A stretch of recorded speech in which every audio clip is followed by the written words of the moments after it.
The Cheeseboy628 Show, starring Cheeseboy628. Hey YouTube, what's going on? This is Cheeseboy628 here today giving you an NU tier Pokemon Showdown battle.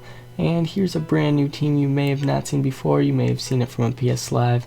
Not sure how these videos are going to come in order, but nonetheless, this is an NU Hyper Offense team that I came up with. I decided to come up with a bunch of threats, and it just works so amazingly. I was able to ladder with this, and at the time that I'm uploading this, I got to like 138 or something on the ladder, which is decent. I think I could definitely ladder more and get to a nice position, but nonetheless, I've got my defensive wall being my Violet Piloswine, so bulky, so underestimated.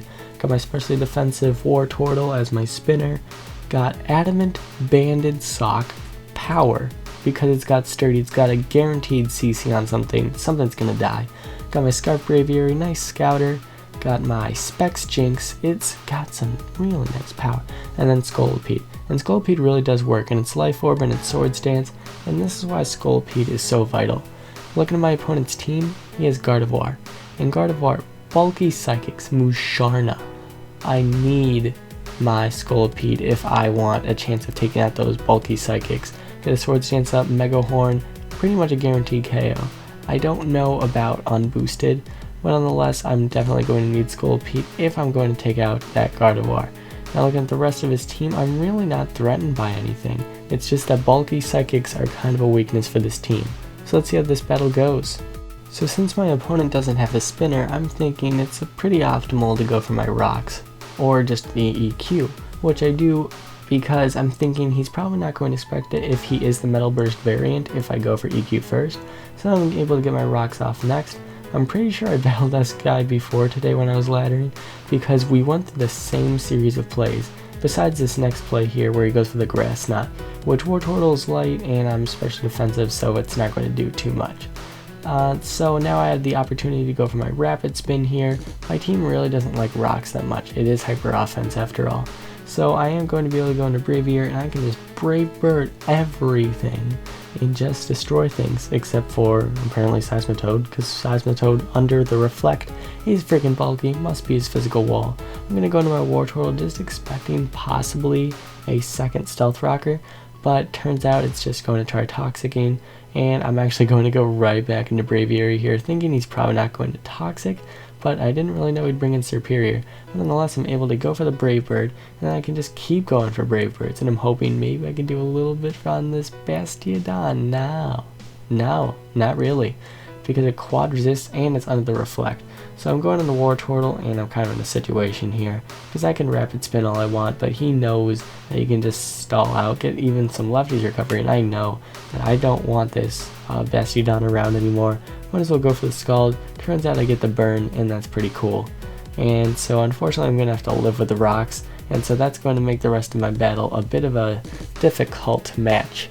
So it is a double down. I'm just going to go into Braviary as it is Scarfed, so it's a great Scouter. He just brings in Superior. I can just Brave Bird really anything right now. Reflect isn't up, so I'm going to do a nice amount. Even with this Seismitoad, Seismitoad's going to die from the next turn afterwards. He turns out he goes for the EQ. And he said he was predicting the Scolipede, and I guess he probably didn't go for the Scald predicting the Jinx, but yeah, that play may have been pretty huge, and you'll see why. First off, he brings in his own Braviary, and turns out he outspeeds, so he's definitely Scarfed, and I'm pretty sure I'm Jolly, so it must have been a speed tie. Now going to Piloswine, I can wall that thing for days. I'm an easy counter that thing. So I'm going to go for the Ice Glow Crash, and it does a decent amount. And then he goes for the Focus Blast, and wow, I'm like, that must be Specs. Oh, Life Orb. Yeah, so now Gardevoir is in, and I go for this. I have my Scolipede, and since I know that he's not Scarfed because of Life Orb, I'm able to go for the Mega Horn and then do a huge chunk to that Marowak. So that bulky Psychic is gone, so I'm no longer really worried. Now I'm able to go for the Superpower here because I don't want to miss and then just lose my Scolipede for no reason, honestly. Now Braviary comes in here, and I realize something.